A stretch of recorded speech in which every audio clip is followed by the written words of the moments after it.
This is the LRRTech intro, of which there isn't one. I guess one day I will have to make one of those, but I mean, LRRTech doesn't actually show up that often. I have there's a little logo thing. It's just the word LRRTech in a font. But okay.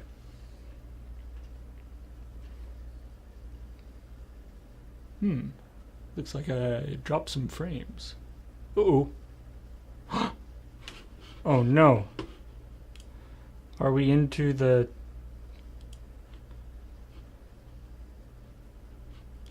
Oh no. Have we hit the dreaded TELUS frame drops? We were doing so well. I thought we had fixed it.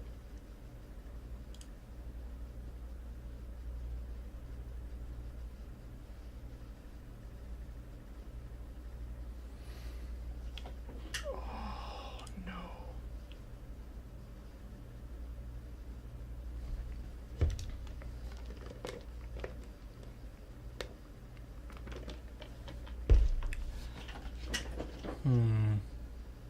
Oh, that would make me very sad. They did a bunch of stuff to fix it, and it's been going really well.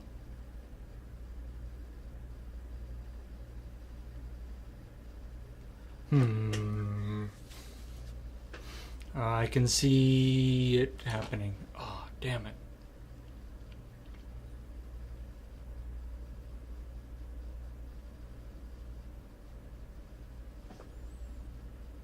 Yeah, looks like it's doing that thing where it's probably not that obvious on this screen because it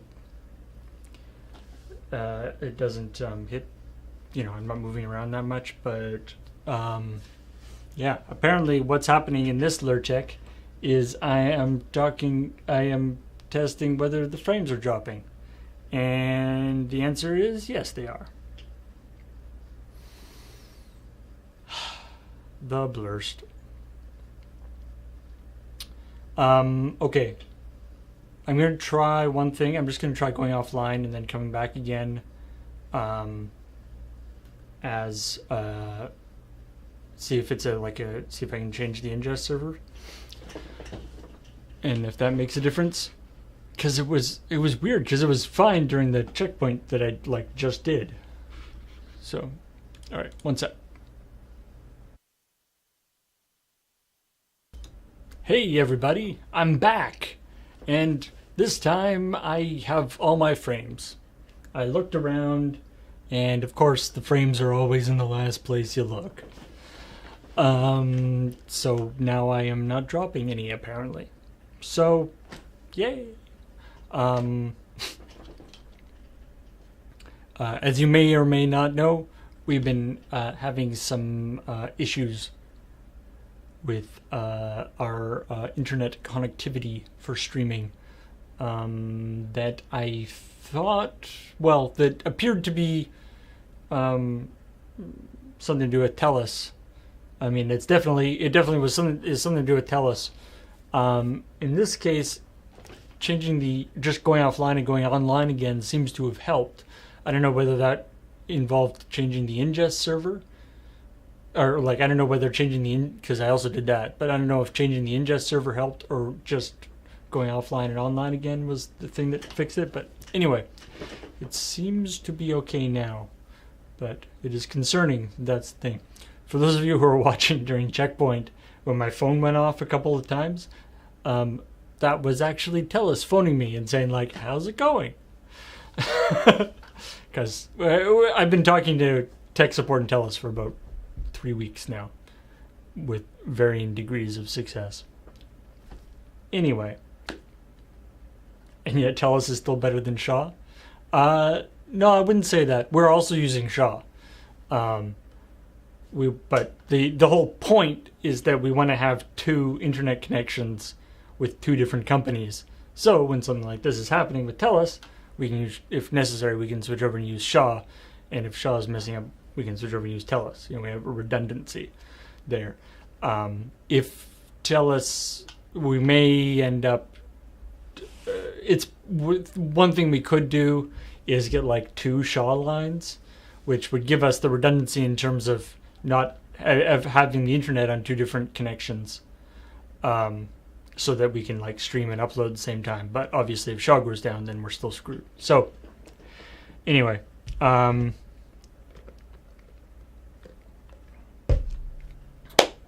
so we will try to we'll see what we do. If the frame drop thing keeps happening, we'll have to deal with that.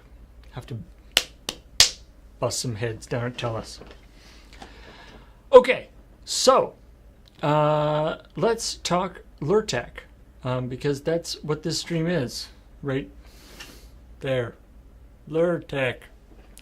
And what I want to talk about is something that I've been working on for a little while now, and it's a new teleprompter system. So I'm sure you've probably seen it in loading times and stuff, but in the past, or what we usually use for teleprompting, or what we have been using for teleprompting.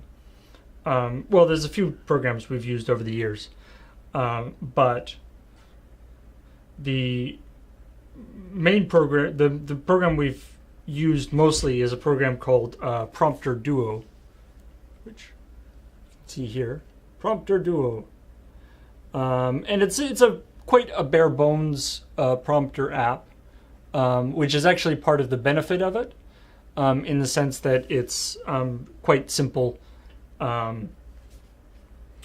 We used to use a program called Teleprompter, which here's Teleprompter. You can change the colors, but this is an old Checkpoint script. But one problem with Teleprompter is that it has a lot of features to it, some of which are not very good for what we want. So, for instance, you can't just like move your hand up and down. You have to you can speed it up or slow it down by moving up and down the side. You can tap it to start it and stop it. You can swipe, I think, to go between, there's like little asterisks, so you can like swipe and jump between those. But the big thing that we didn't like about it is that, so you tap and it goes, right? But say you're, for instance, in the middle of something in a high stress situation, and you're like, tap, tap, tap, tap, come on. It went away. That's because when you double tap, it closes the thing, which you can't turn off, and has caused us a variety of problems while we were doing it. So we switched over to that other app called Teleprompter. And Teleprompter had its own set of issues. The 2 big ones, for the purposes of Checkpoint. By the way, yeah, this is a very old iPad. This is an iPad 1. We have an iPad 2 that we use sometimes for prompting as well,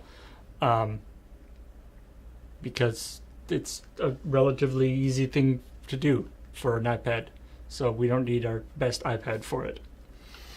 Duo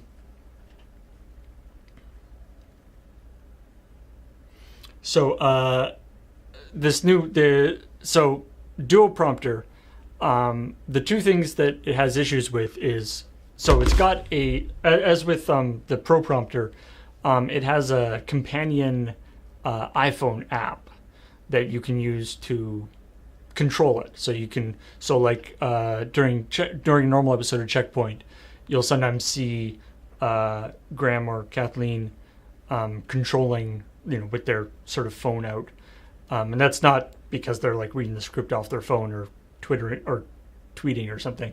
That's because they're controlling the prompter from their phone, so they can speed it up or slow it down or pause it or whatever, so they can make sure that they're reading the right part. The problem is that the system that Teleprompter uses to connect the iPhone to the iPad is extremely shaky. It uses a Bluetooth connection system, and it has caused us all sorts of issues. The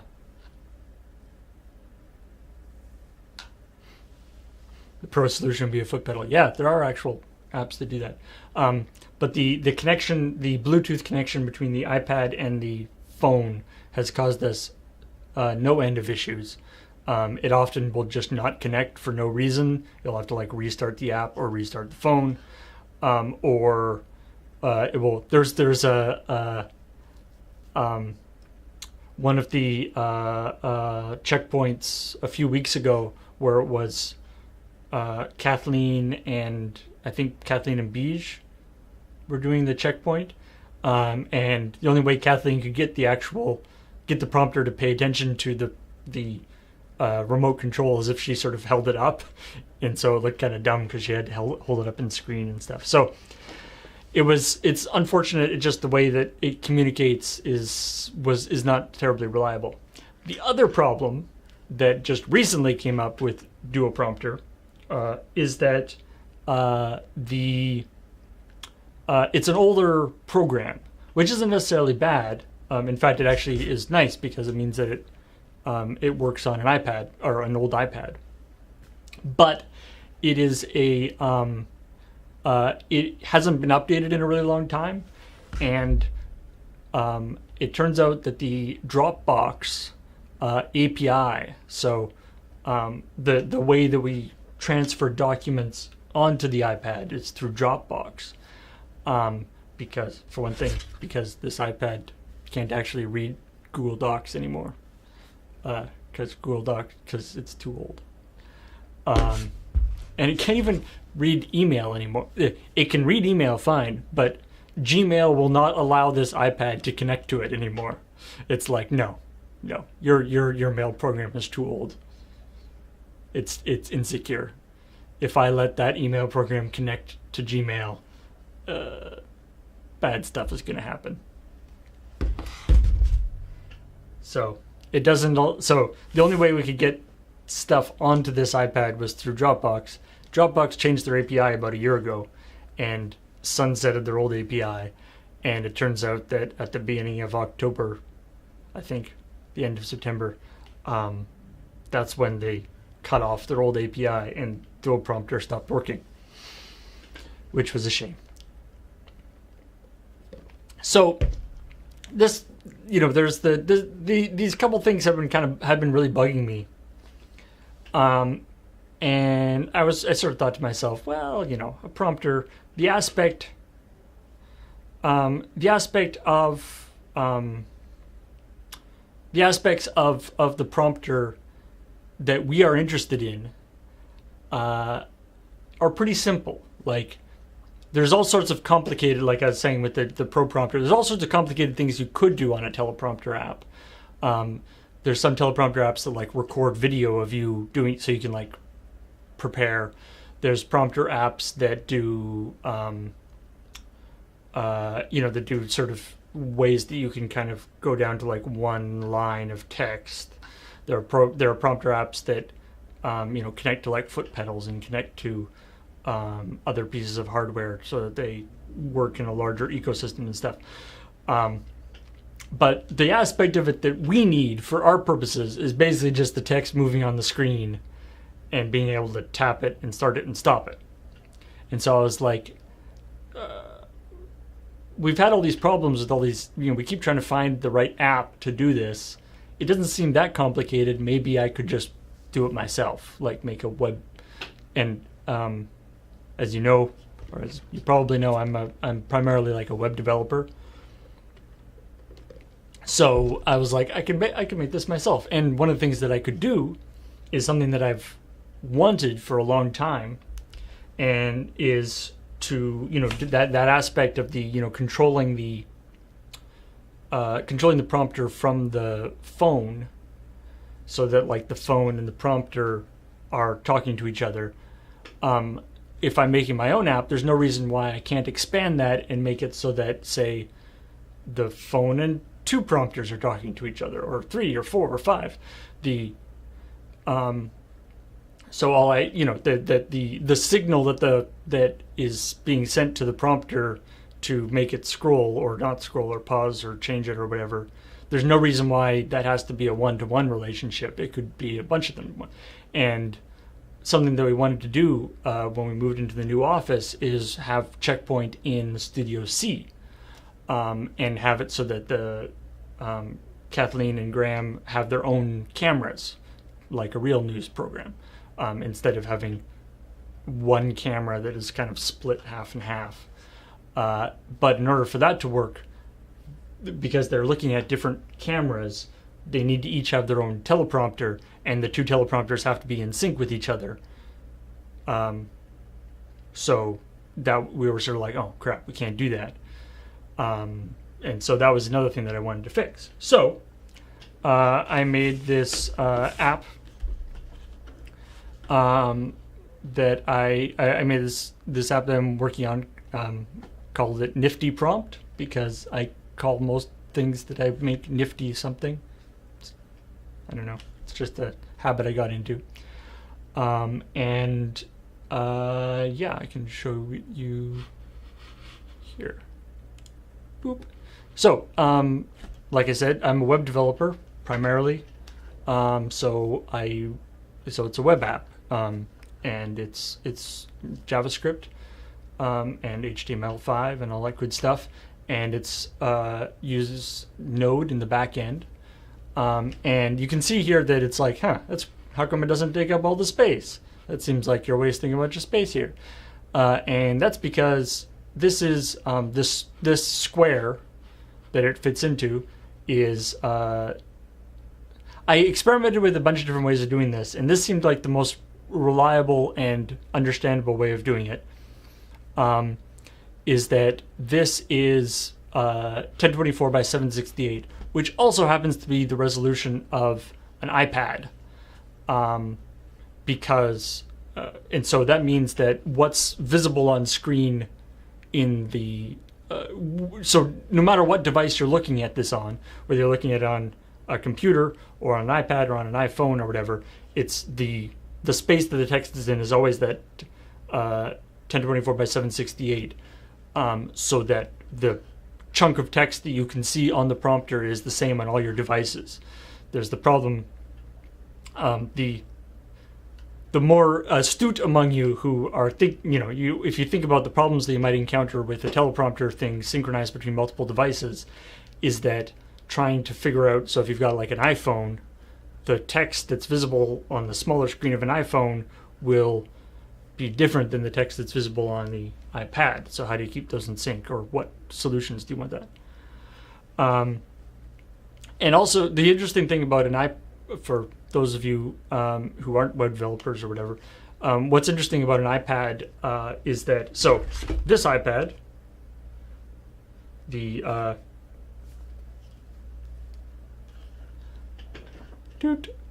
iPad 1, I'm backwards. Wait a minute, let me flip this. The iPad 1 resolution is 1024 by 768, which is these days is a comparatively low resolution, right? Wait a minute. Wait, no, wrong one. So a new iPad is going to have a much higher, the actual LCD has a much higher resolution. But how the iPad works is that the resolution that it, even though it is a higher resolution, like it's they have a Retina screen or whatever, so it's like 200 or 300 DPI. The resolution that it reports to like a web browser by default, anyway, you can mess around with these things, but by default, the resolution that it reports to web browser is still 1024 by 768. It just is a really nice, crisp, smooth 1024 by 768. So that makes it easy to scale things. So you can have this. This is the iPad Pro.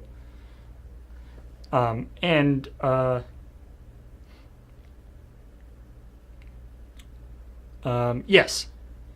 And I think there will be occasional edge cases where, yeah, the font metrics between the different app things are slightly different. Obviously, this is just using like Arial, default font, sans serif. But so I could imagine that there may be situations where there's probably pixel differences, but it doesn't seem to be too much of an issue. So the big part of this, and the thing that is a definite improvement over the previous solution we had, is the synchronization. So for instance, I've got, say this is my teleprompter thing. I can go scroll up, scroll down, scroll up, scroll down. Whoop. And you can see that this is moving as well. And in fact, these were both moving, which, see, they're all scrolling at the same time. And so all these devices will stay in sync. Even the iPad 1, which I had to do various things to make it. The iPad 1 is not, has its JavaScript engine is, shall we say, less good than the other ones. So it's not quite as smooth as the other ones. But it actually does a pretty good job, considering that this is, what, 6 or 7 years old? And then by the same token, we have the iPad version, or the iPhone version. So this would be like the controller. Doop doop doop. Wait, can I show you? There. And on the iPhone, I thought it would be fun to add a few extra little controls. You can see down at the bottom a few extra controls, so you can hit this button here to jump back to the beginning of the script. So you can jump back to the beginning. You can hit the play button will just start it going. And then you can also use just like so there's the prompter app. The other prompter app had the little asterisks that you could jump between as you go play it. I just made it so you can push these the arrows here, and it jumps between paragraphs. Boop boop. Let me just. Oops. Hide that. How does the iPhone version work in landscape? Let's see. Boop. Not very good. The answer is it doesn't work that well in landscape. Well, it's not too bad. It doesn't display as much as it should. But it's fine.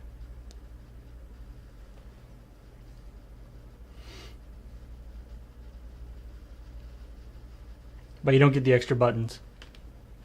No, it's intended to be used in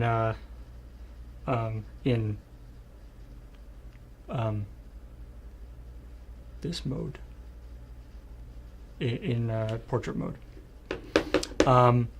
So, for those interested, how it works in the back end. So, and part of the reason why, I'd like to, this is one of these things that it would be fun to release as a piece of software that other people can play with.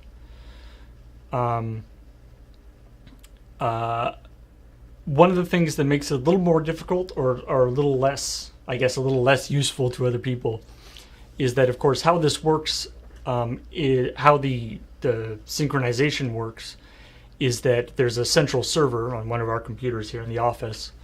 There's a node, a node WebSocket server that is sending all the signals back and forth. So it's whenever as the screen scrolls, it's sending a ton of messages to all the other iPads or devices, telling them where to move to. And I was actually not sure when I first started setting up this system. I wasn't sure how smooth I could get that, and I've actually been very impressed with how smooth, like considering that it's basically getting new updates for its position almost every pixel it moves, because that's the only way to make it stay in sync and be nice and smooth. I'm actually been quite impressed. I'm impressed that it's able to do that. Although if you recall, during Checkpoint last week, which was the first test of this app in a sort of real environment, it kind of failed because basically what happened is we had the two iPads, doing the prompter thing, and one of the iPads had for whatever reason, it decided that it didn't have a very good connection to our Wi-Fi network. But it wasn't like disconnected from the Wi-Fi. It just didn't. I don't know. It was like a weird intermittent connection, and so it kept missing a lot of the update signals that started coming, and so Graham would hit the button to make it stop or start or scroll it, and it wouldn't go. But sometimes it would, which was really frustrating. But it turns out the solution to that was to just restart take it off the network, reconnect it to the network, and then it had a nice fast connection. You can see actually, we'll just, it doesn't, oh,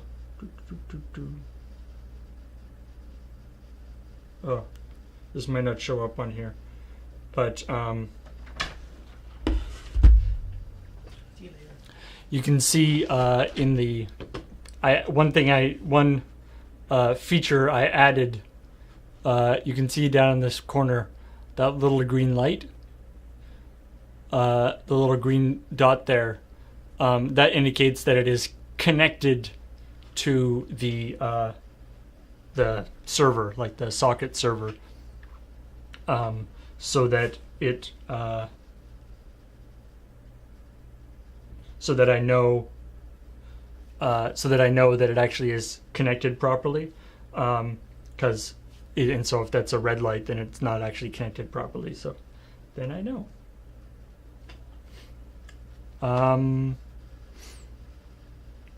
But yeah, this is sort of part of I guess it's not part of it, but it's something that I've been sort of continually, not this specific sort of app. I only started on, sort of started working on maybe 3 weeks ago, sort of off and on. But the idea of sort of this centralized server that can send out information to different places is what a lot of the technology we use for our streams here at the office is based on. All the fancy sort of overlay stuff like we do for streams. So for like LRRMTG, like this uses the same basic. The synchronization of the scrolling is the same basic technology behind, like, if you've seen our LRRMTG live streams, there's an iPad that the players can control their own life total from. That's doing the same idea. It's sending these WebSocket signals back and forth. So, am I making actual apps, or are they all browser based? They are all browser based. Because that's the whole when what you know is when all you got is a hammer, everything looks like a nail. My training and my experience is with HTML and JavaScript and CSS and that kind of stuff, which luckily happens to be something that is very much in not demand, but it's very much JavaScript has become a very big part of the sort of programming. There's all sorts of cool things you can do with it, especially now with Node, which is sort of a way to use JavaScript as a server instead of just on the web browser. I have done things where taking the same stuff and then using there's apps or there's systems you can get that will sort of package it up as an actual app.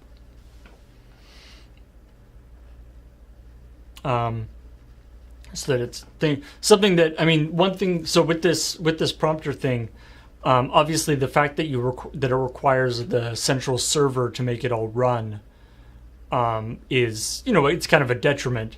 For instance, this system won't work on location, right? So we can't. If I go on location, then the teleprompter won't load because it's actually loading off the network. And even if I did sort of save it offline, it wouldn't do the synchronization part, which is a large portion of why you would want to use it, because it needs a centralized server for that, and it's just on the local network here. So the obvious like the ideal thing would be an actual app for the iPad or the iPhone that could act as that central server itself. When you note on the AWS Compute Cloud, yeah, I guess that could be another thing you could do. Be kind of interesting. It's something like I like that a lot, like all the stuff we do with the in some ways, like all the stuff that we do with like the with the overlay and with all the synchronization stuff, it's all internal to our network, right? And in some ways I kind of like that because of course the vast majority of the time that's where we need it, and it also means it's all from a security standpoint, it's also a lot better or a lot more reliable in the sense that you don't have to think about it, right? It's all inherently secure because it's no one outside of our network can access it at all. So it's not something I have to worry about.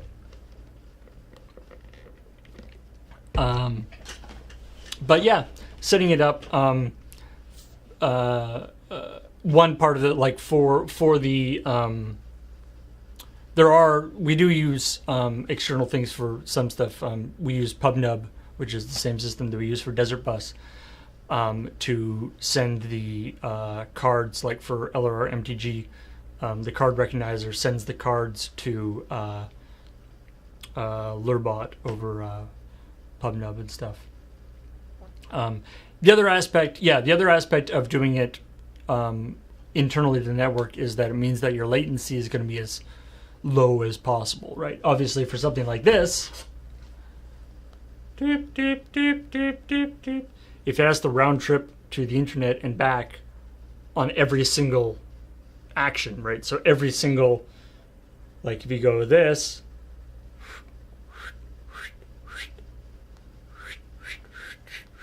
right?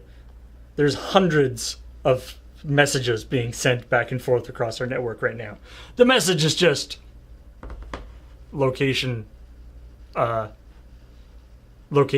and like the XY coordinate of where to move it to. So it's a very, very small message, but it still is a message that has to be sent over the network. And when it's internal to the network, you can just go, and obviously it goes super fast. We run gigabit Ethernet and whatever. When you go on the internet, it is a little bit more there's always that sort of round trip latency aspect to it. Now it can be pretty fast, but that is a consideration. The nice thing about this is that while this won't work outside the office, because we're not on the same network, it will work here in the office regardless of what our internet setup is, right? It's not like me using this will somehow mess with like the stream because there's too much bandwidth being used by the little things. What if you scroll the iPads in opposite directions? It would probably shutter because it's getting signals to go back and forth.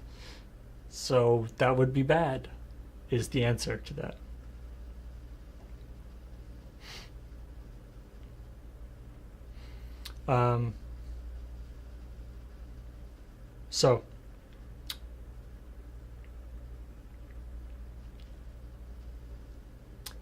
So anyway, that's the main thing that I wanted to show off in this particular LRRTech. I just thought that it's a cool thing that I'm working on. Cool technology. Yeah, let chat control the prompter. I mean, that would actually be really easy to do. But it would be really easy to do through something like PubNub or some external service. I don't see the benefit of it, because even if the chat was actually like trying to be productive, I guess you would say, with the control of the prompter, it would still be like 10 seconds out of, even the fastest it could be is like 10 or 15 seconds off where it should be, because the latency on the thing. But the idea of using, Twitch plays, blah, blah, blah, blah, obviously there are things that you could do with that. And that's something that we have discussed internally, more trying to, have more user interaction type stuff. That's something that is certainly on our radar as something that we would love to do. It's just a matter of how to do it, and what the best way of what will be a good use case. So, by the way, you can, like, over here is where you can set your different, you can load up different scripts. It's they're markdown formatted scripts, by the way, which it's just a special text formatting to make it so that you can you can do a little bit of rudimentary formatting on it to make it work nice. You can change the font size with a few different options. It doesn't have a lot of options there. This is quite sort of trying to keep it as simple as possible. You can change the speed. Fast! Welcome to Checkpoint, where this means thank you for the chat, wonderful viewers, suck it up. Oh, jeez. I don't think I could, that's for the super fast one.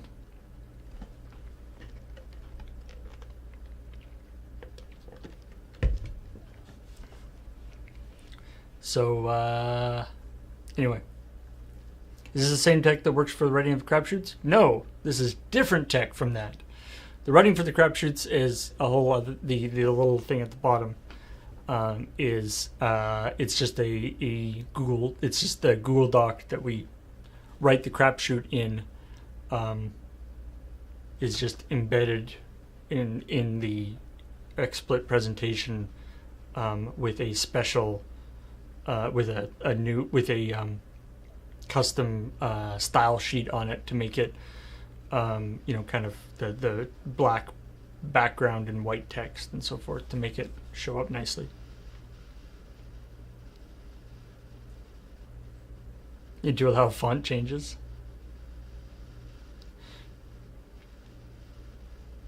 Can we see the crop shot tech? I mean, I don't think I have it on this computer, but Yeah, I should actually put that up somewhere where you guys can access it. It's a little not embarrassing, but the how the I talked about this on a crapshoot like a couple weeks ago, but how it actually works. So if you've seen the crap shots, what they do is um, there's the section at the bottom of the screen that has the Google that has where the Google Doc that they're writing in.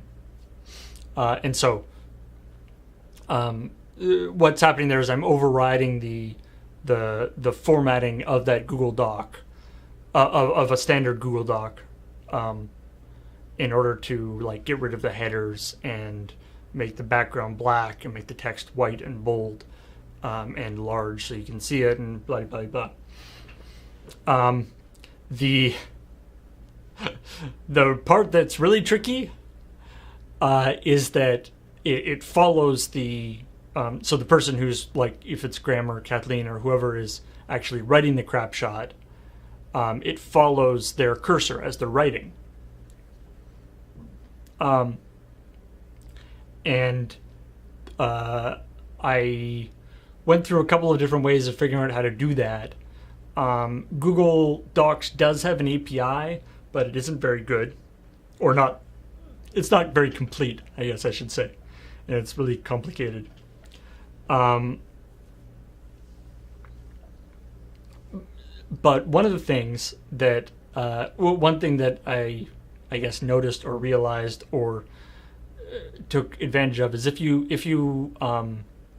notice, if you're in a Google Doc that has multiple people editing it,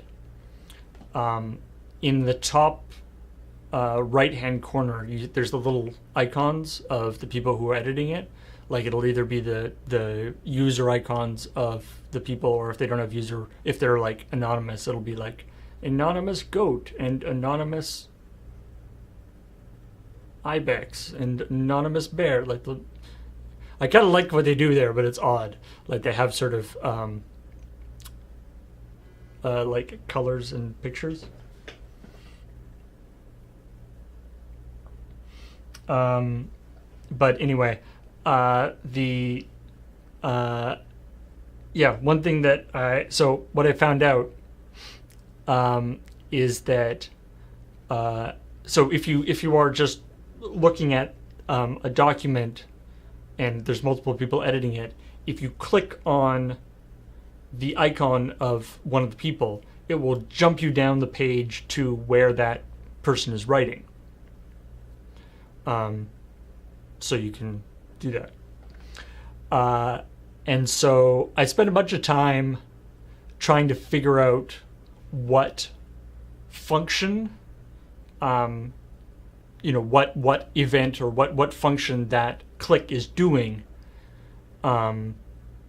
so that I could call it myself. So I could be like, whenever whatever, every certain amount of time, call that the function that is jump it down to where that person's cursor is.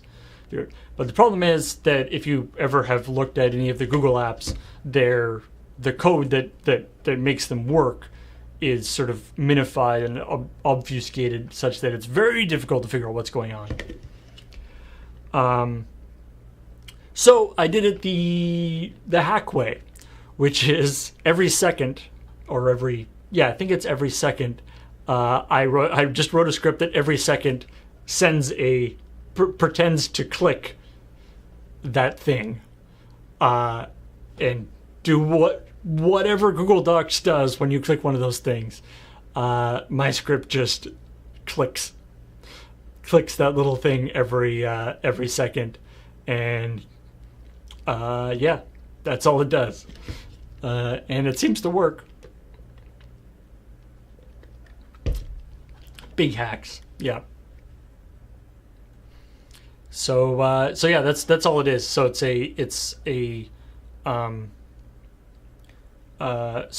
the literal, like when you share a Google Doc, like if you make a Google Doc shareable, you get a URL. So it's the literal URL of that Google Doc with a special CSS like style sheet applied to it, that like removes a bunch of the headers and footers and margins, changes the background to a semi-transparent black, makes the foreground white, makes the text bold, yada yada yada.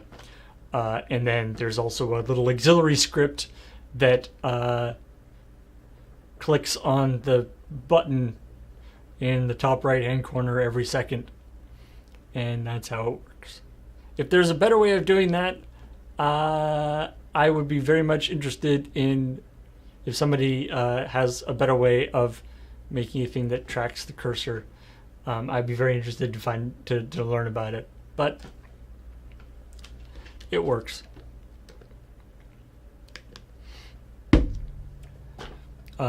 Yeah, a lot of the I often come up with kludgy ways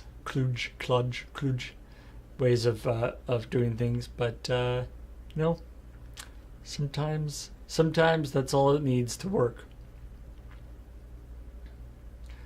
In reference to Google Docs, actually, or Google stuff, if you've seen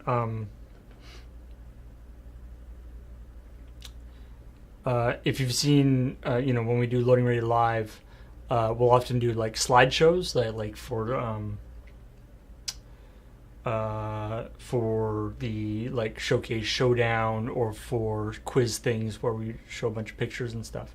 We have to do slideshows, and I went back and forth for a while trying to figure out what the best way to embed that slideshow into an XSplit presentation, because of course you could have like PowerPoint and then like screen capture PowerPoint and put it in, or you could have Google Slides, I guess, and screen cap Google Slides. And I did that for a while, like Google Slides and then screen cap Google Slides and put it in to the XSplit presentation. But I'm always a little I don't really like screen capping stuff for things because it can cause a lot of problems. For one thing, you like see the mouse moving on top of it often, or like if another window pops up that you don't expect, or various other reasons why it might not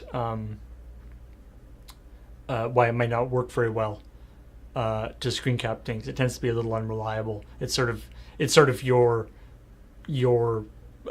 fallback if you can't get any other way for it to work. And so what I ended up doing, and what we use for the Google, what we use for when we do slideshows in Loading Ready Live, is kind of similar to the checkpoint, to the crapshoot thing actually, is that what I can do is load up we put in the URL of, we make a Google slideshow, get the URL of that Google slideshow, and I have a special script that I can load it into, and it gets all the slides of that from that presentation, and Google provides the slides in each one as an SVG file, or at least it has sort of thumbnails of them that you can extract as SVG, and then I can SVG, which is just a image or a layout format, and then I can take that SVG and embed it into the XSplit presentation so that it can switch between the different things.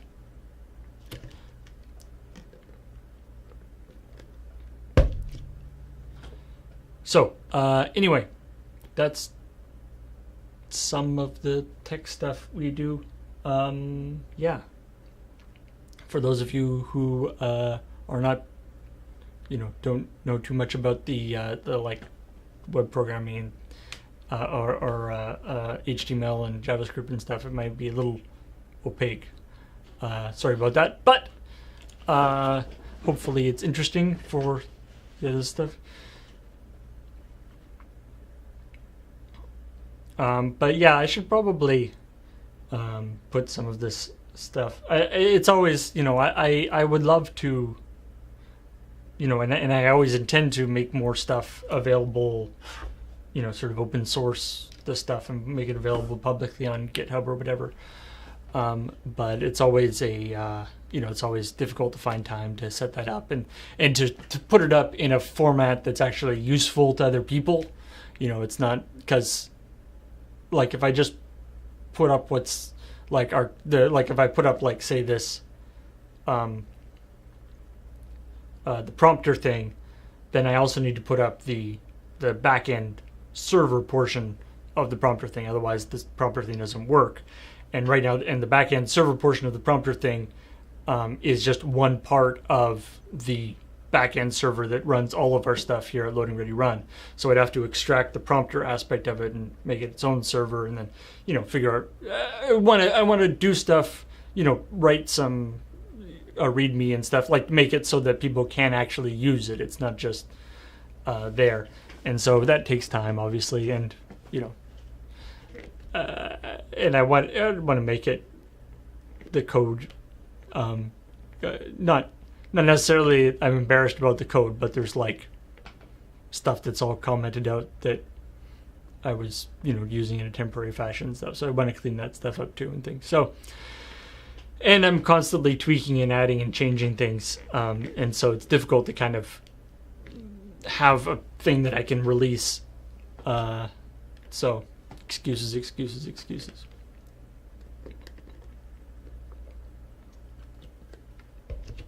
So anyway, so yeah, I will. I definitely would like to release more stuff, and hopefully I will in the near future. So keep an eye on, or I'll let you know when I am releasing that.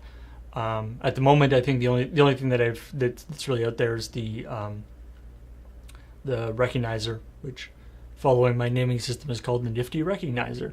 That's the card recognition script, and it's been neat to hear. I've heard from a couple of people who have used that in their own setup. And so that's really cool to hear and encourages me to want to do it more. So that's definitely something that I'm working on anyway. And of course, I always have like ideas for stuff I want to do, but don't have time. But it's always like, okay, I could do this, or I could, do more streaming or more practical things. There's only so much time in the day, and I have to be you have to be a little bit aware of spending a whole bunch of time working on an app that doesn't have, or a little program that doesn't have that much of a impact on what we're doing here at Loading Ready Run. Is hard to justify. So that's something that it always has to be a bit of a balance. But anyway, beard maintenance stream. I don't know. I feel like that's not something. I feel like other people might have more insight into that, in the sense that they probably have more of a beard maintenance regime. Mine's kind of like my beard maintenance regime is kind of like, it's sort of a bonsai system, in the sense that I'll just cut off little bits every once in a, whenever I see a bit sticking out that seems to not fit, I'll just chop it off. Just so I tend to eat in the morning. Most mornings I'll like get up and like look and be like, why is there that weird little tuft? Snip. And then the next morning I'll get up and it's like, there's another weird little it's like, I thought this was all the same length, but apparently there's weird little tufts everywhere. That's my general beard maintenance regime. But anyway, I will talk to you guys later, and stay tuned. We got some actually really great streams coming up. We got Matters of Import. Wait, I think I have no, I don't have a thing. We got Matters of Import tonight, where Ian's going to be, I think it's just going to be Ian, although I guess Beej might be back at that point. Anyway, Matters of Import tonight. Then tomorrow is going to be all day Destiny 2. It's New Day Destiny 2 Day, which the more astute among you might think that Destiny 2 has already come out, but this is Destiny 2 for PC, which just came out. So Cam and James and Ben are going to be playing Destiny 2 all day, and we're going to try to do like kind of a little LAN party for fun. And then Wednesday, I'm actually super excited about this. On Wednesday, we're going to be doing 9 o'clock in the morning and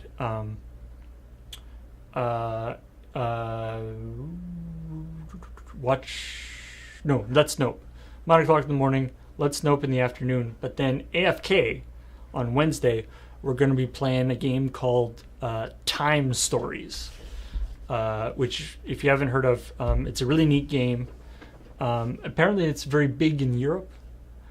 I think it was originally a French game, but Dale, our good friend Dale, is going to be coming over, and myself and Dale and Beej and Ian are going to be playing Time Stories.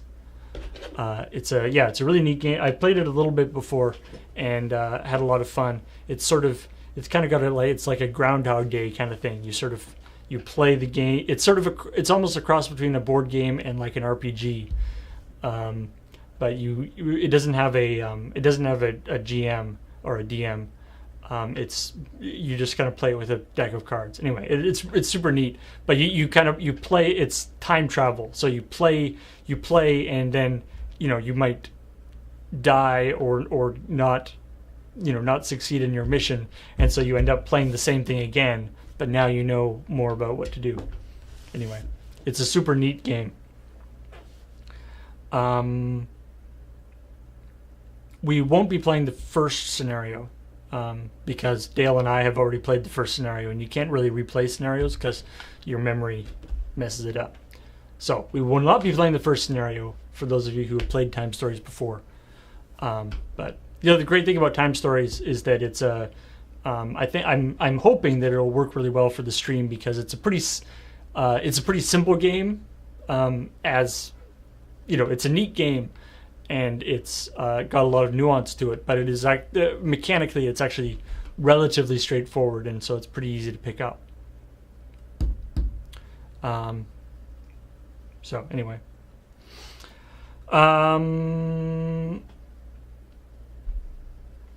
so yeah, I will see all y'all possibly tomorrow, and if not, on Wednesday.